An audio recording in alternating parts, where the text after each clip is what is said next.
याच्यात कोणतरी म्हणलं का नाही, धमकी येते असं म्हणता काहीतरी कोणी असेल तर तक्रार द्या आम्ही कारवाई करू. लक्षात लवकरात लवकर आम्ही चार्जशीट न्यायालयात दाखल करू. तुझी फास्ट ट्रॅकची विनंती कारण तो बाहेर आला की आणि विशेष म्हणजे जिल्ह्यामध्ये काही अकॅडमीला परमिशन नाहीये. विधान परिषद जावता त्यांना अवैध आहे.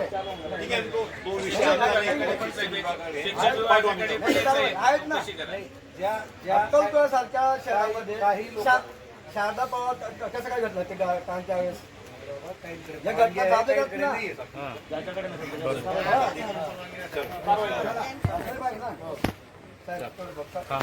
ना त्या जिल्ह्यामधील जे शिक्षण विभाग असेल त्यांचा बहुत धनी कोण आहे त्यांची पण चौकशी झाली पाहिजे. कारण या घटना वारंवार घडत आहेत.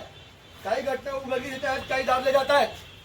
आता ही घटना ही पण दाबली गेली असती, परंतु आज आपण शासन एकच सांगता की बेटी बचाव बेटी पढाव म्हणजे मुलींच्या कडून कडक कायदेत तरी सुद्धा असे नराधाम हे नालायक मानसिक विकृतीचे लोक या खाजगी क्लासेसच्या माध्यमातून त्यांचे धंदे चालतात.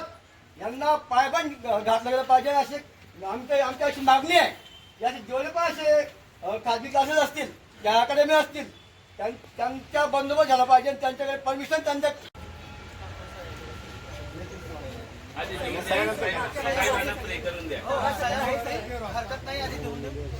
आधी देऊन द्या ते पोच घ्या.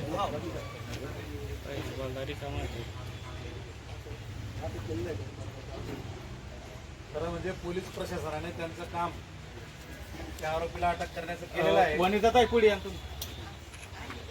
नाही काय बोर्डाचं ताई इकडे बघा इकडे बघा.